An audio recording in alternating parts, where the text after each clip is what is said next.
PGCE Research Bites, student-teacher research from the team behind Emma and Tom Talk Teaching. Hello and welcome to PGCE Research Bites. My name is Kerry Bevan and I'm the subject lead for MFL. And this afternoon I have Rhiannon with me and we're going to discuss the first assignment. So perhaps Rhiannon, you can tell me the topic, the broad topic that you were given by your Leaving Partnership School and how you narrowed that down for the assignment. Yeah, sure. So my topic they gave me was quite broad. It was forging positive relationships and improving low-level disruption in the classroom. So I kind of panicked because I felt like that was sort of two topics in one. Yeah. And I thought, well, at first I thought, oh, that's a great topic because it's, really interesting. And I think that as a language teacher, having kind of positive relationships in the classroom is very important. I mean, for every subject, but because confidence is so low in language, I think it's extra important. So I was excited for the topic, and then I thought, oh goodness, how am I going to narrow that down? Yeah, so how did you? I mean, that's a huge topic. As you said, I think it is two topics in one. So how did you go about that? What was the process that you undertook to do that? So to be perfectly honest, I just sort of spent a lot of time Googling positive relationships in the classroom and on MetSearch and other sort of research websites. And one thing that kept coming up for me was restorative practice, which I had kind of been aware of because in my CP1 they use elements of it.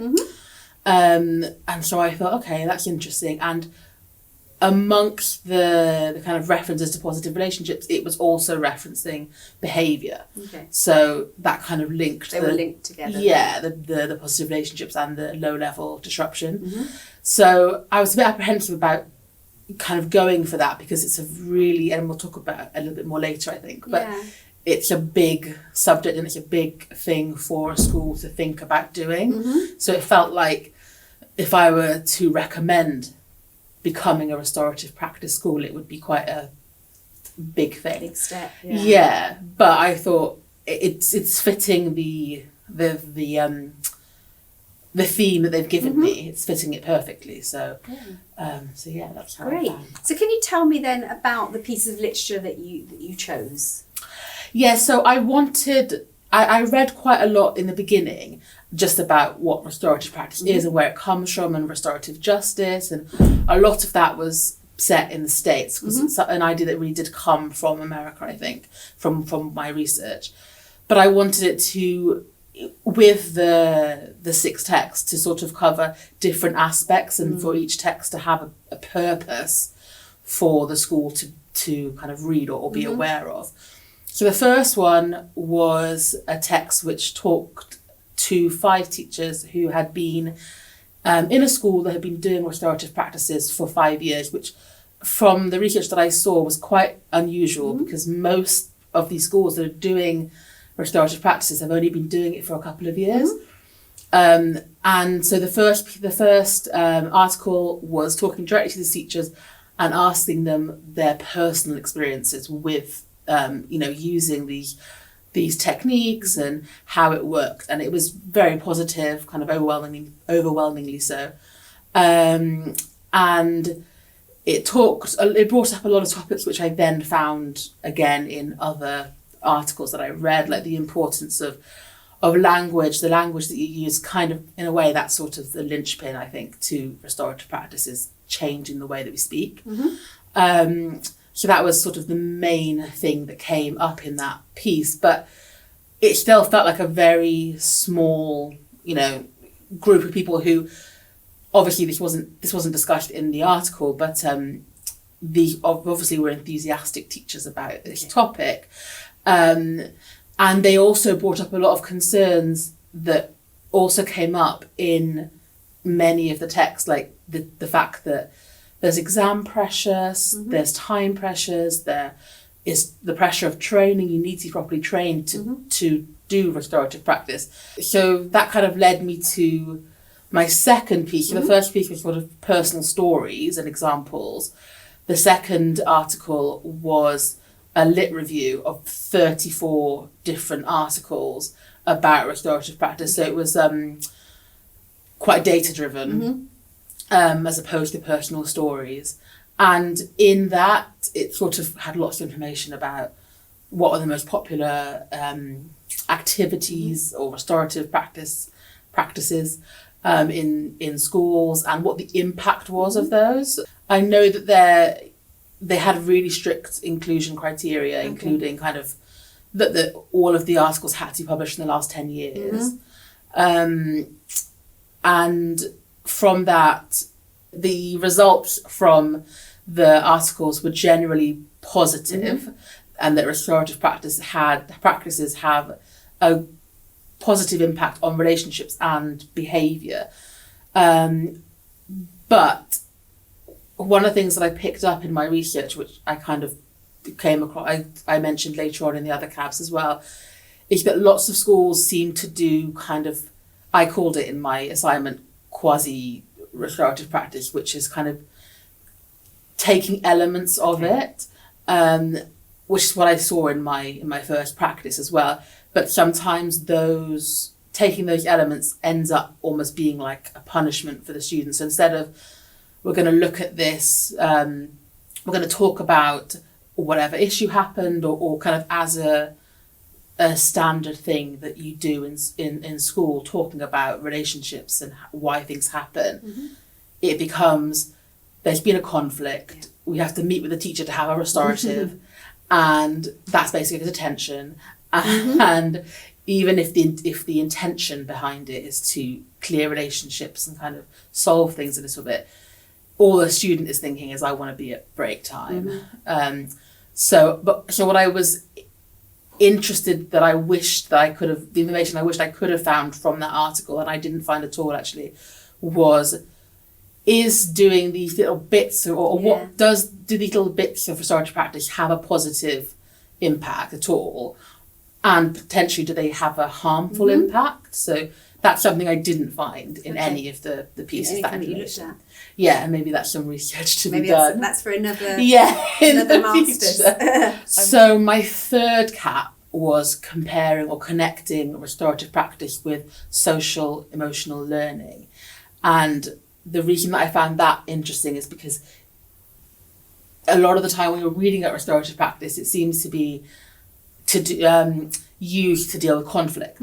Whereas what it suggests in this piece is that, or this article, is that restorative practices can improve social interaction and social skills in general, which really links, I felt, to the curriculum for Wales and that kind of confident, capable individuals and healthy individuals.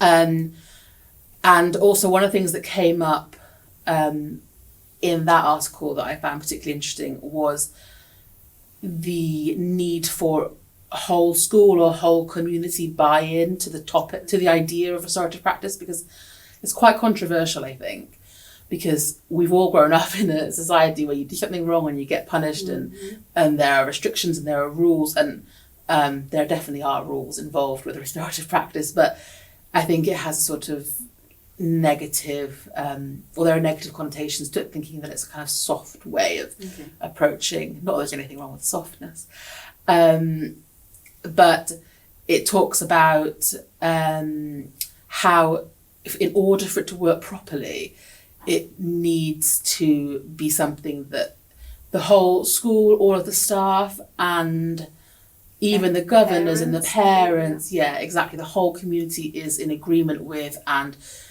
they are practicing that themselves, not just student to teacher, but student to student, staff to staff, governor to staff, all of those, on all of those levels. And that article actually led me to, I think it's my fifth cab, but which was about the theory of how to, or it was kind of a guide to how to get schools to, or other teachers and staff members to buy into an idea like restorative practice. And it there's a model, I think it's the change diffusion model or something like that. And it's all about how you can effectively, if you're going to make a change, any kind of change, how you can get that to happen successfully and for the change to stick and to have, everyone involved accepting it. and not just accepting it, but being excited about it. And so this article actually applies that directly to restorative practices. And I think it's really useful also, I think I did mention this in my assignment, that it's a very useful piece, even if you're just focusing on curriculum for Wales, because there's, all the schools at the moment in Wales are going through this huge change. And I think that we probably all experienced that not everyone is necessarily on board with the change. And so it breaks down, for example, that there are different kind of categories of people in any community. So people who are so excited to try something new immediately, people who are very skeptical, people who have a lot of respect, naturally people respect them, and how if you can get those kind of people on board, often that kind of diffuses through the community, and people think, okay, if this person thinks it's a good idea. So it has a lot of practical advice about how to approach a new system, and specifically to aiming at restorative practice. And then I think it was my fourth camp, because I jumped, was a completely different kind of article again.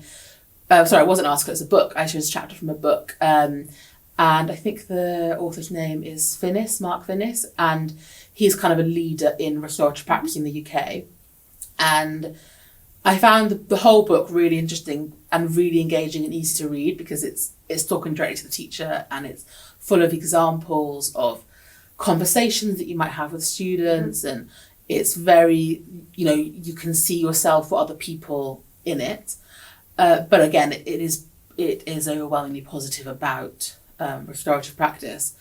And I felt like this, that text is really useful if you want to get your staff or your community, your parents to agree to the idea of becoming a restorative practice school. It's a really good text to give them, because it's so easy to read, it's really clear, and you can really see the benefits of restorative practice. As I said before, restorative practice does have this reputation, I think, for being kind of soft, and he talks about how that's not the case. You do have rules and you do have expectations, and I think having that sort of practical examples is really helpful. And also, one of the things that was interesting about that chapter is that he talks about, instead of schools having a behaviour policy, they should think about having a relationship policy. And one of the things he says is that everyone who is implicated in the policy should be, take part in creating it. And construction. Yeah, exactly. And that it should be, produced and written in a way that students will want to read it. And so I looked at the behavioural policy of my school, which obviously kind of linguistically it's accessible. It doesn't use difficult words, but it's 16 pages. It's aimed at teachers that parents won't want to read it, let alone students, because that's not I'm not criticising it, and that's just not the point of that document. But the idea of having a relationship policy that students might want to actually see. And again, perhaps that could be a poster, an informational poster, rather than a sort of Word document. And the final article that I looked at was a really interesting sort of idea about creating a virtual peace room. So peace rooms are quite common in restorative practice. It's kind of a space that you can come to talk about something that's happened, or and there are certain rules about when you're in this space, the language that you use, and the way that you treat other people, and that kind of thing, which hopefully then sort of diffuses to outside of the room. But the idea was, can you make a virtual version of that peace room? Okay. And the article was written, I think, in 2017, so before the pandemic, but I feel like it became, even more relevant post-pandemic. And it hasn't been piloted, it was just an idea, so I think it was something that could, if it were piloted, it could be something really interesting. But for me, one of the most interesting things, so it would be kind of like a social media platform, but specifically for students at the school to kind of air grievances. And I think what struck me is that a lot of what is happening, you know, conflicts and things that happen in school are because they come from things that have happened online. Yeah. And one of the interesting ideas in this virtual peace stream they had, and I don't know how realistic this is because of data protection, but they wanted you to be able to sort of copy and paste or something, or screenshot things, or link in some way things that happened on one social media platform and bring it into this virtual peace stream. So if something, you know, some argument happened on Instagram, it can be talked about in this peace room. And I thought that was really interesting because it connects the idea of using restorative practices in their actual lives, not just their school life.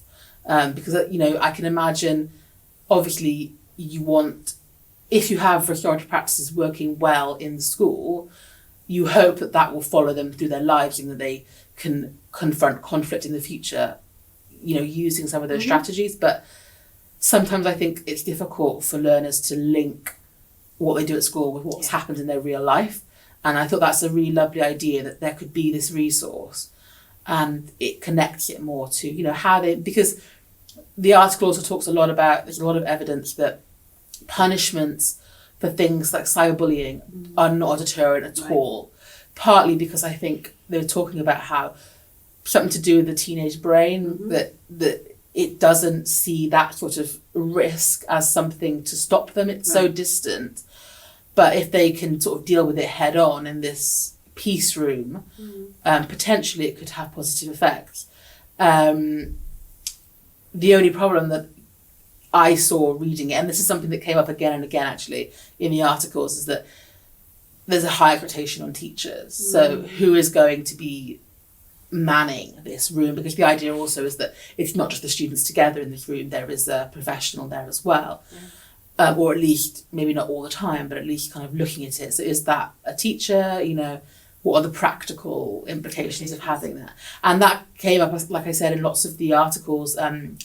One of them, I can't remember which one it was now, but I think it was the CAP 3, the one about social emotional learning. It talks about how staff members somehow magically make time to do these restorative practices. Aren't they wonderful? And I was reading it and I was thinking that's not good for staff well-being, you know. And that's actually one of the recommendations that I later had, was if you're going to do restorative practices, they need to be kind of timetabled in, and there needs to be time and money, which is obviously a stumbling block to doing this, in order for it actually to be sustainable. Thank you, Rhiannon. That's, you know, very, very comprehensive overview of the piece of literature you looked at. As you were talking there, you sort of mentioned that you found this in several pieces of literature that you looked at. Did you find as you were writing that you were referring back and forward to, you found obvious connections as you were doing that? Yeah, definitely. I think that's one of the, I think, like, in order to kind of answer the question that I asked myself about, you know, what would be the result of using restorative practice on positive relationships and improving low level disruption, bit of a mouthful, that I needed to look at them all in one, because, and there were constant connections coming up between them, like naturally, the same themes come up and again. So, and which is partly why I chose, as I said, I chose those texts because they connected, but they show sort of different angles of the same issue. Like through different lenses almost. Yeah. So you've mentioned one recommendation that you made. What were the other recommendations? So I recommended, as I said, you know, having strict times or plotted in timetables. And one of my recommendations was linking to the piece about how to get staff buy-in, is carefully selecting staff members to send to be trained in restorative practice, and kind of picking people who the school feels would be optimistic and open to change, but who also, you know, perhaps it's people who've been at school for a while and people respect their opinion, and so hopefully they could come back having done their training and kind of naturally disseminate that information. So that was one recommendation. I also recommended that if the school really was considering becoming a restorative school in the kind of full sense, not sort of picking pieces, that they connect with other schools in the community, particularly kind of their feeder schools, because I think that actually a lot of primary schools do some of these restorative practices, and even if they don't, maybe it's something that they could consider doing as well, you know, if not to the same level, at least sort of incorporating some of those ideas so that when the students come in to year 7, they've got an idea already, so it's not something totally new for them. So another recommendation was that almost perhaps even before they start doing restorative practices with the students, to start doing it as a staff, as a school, you know, if there are issues that come up. And not just issues, because I think it's something that you can use in a positive, not just for conflicts, but in positive ways as well. So to do it amongst the staff. Also then I talked a little bit about how you might trial it, whether you would trial it with the first years, or whether you might trial it with a group that possibly the students need it the most, or one of those teachers that you sent on training who feels really positive about it, so that again, hopefully the outcome could be more positive than if you get a sort of skeptical teacher to start it immediately. And also I suggested that they could, you know, this is something for if our teachers are going to be researchers, if that idea of the virtual peace room, if they could do some research on that themselves. And also the other, I'm not sure if it was an official recommendation, but I definitely did talk about how one of the things that the article about change and how you can introduce change says that sometimes it's a good idea to piggyback things onto another kind of change, as, you know, for example, the curriculum.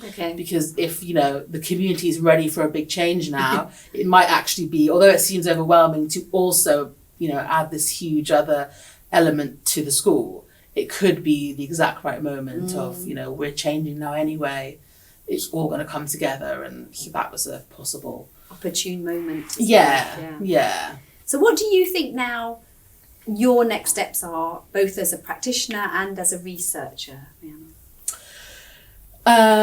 So I think, one of the things that kept coming up was the importance of how you use language. And obviously as a linguist, that's important to me. But whether you're in a school that has restorative practices or not, the language of restorative practice, I think, is really valuable, and the kind of not placing blame and thinking about what are the reasons for these things and what you can do to move on. And I think that's something that definitely I will, you know, take on in as a practitioner. And also I think that is something, being kind of amenable to changing your language is important for everything, whether it's kind of using more Welsh, or whether it's, you know, being sensitive to students' pronouns or whatever it is. I think being open to changing how we speak and kind of being aware of it, because I think often we sort of speak without thinking, which is natural. But sometimes, you know, I think that's something that I'll take with me as a practitioner. And in terms of as a researcher, I think that what I found helpful about doing this particular assignment was, I've never done this kind of assignment before where you're sort of reviewing 6 texts almost separately. Right. I've always sort of in the past been kind of bringing in other evidence to support or contradict my own thoughts or other evidence that I found, but kind of looking at these things individually kind of gave me a quite, like I said, a sort of 360 view of this topic. And it was quite, that was quite useful, I think, to sort of just focus on being critical and but also kind of, you know, positively critical and possibly negatively critical on the individual pieces, individual articles or text, as opposed to kind of taking one idea from them and kind of mashing it up. I don't know if that makes sense. Definitely. Great. Well, thank you so much, Rhiannon, for sharing your experiences and sharing your literature reviews with us today. Thank you. Thank you, Kerrys.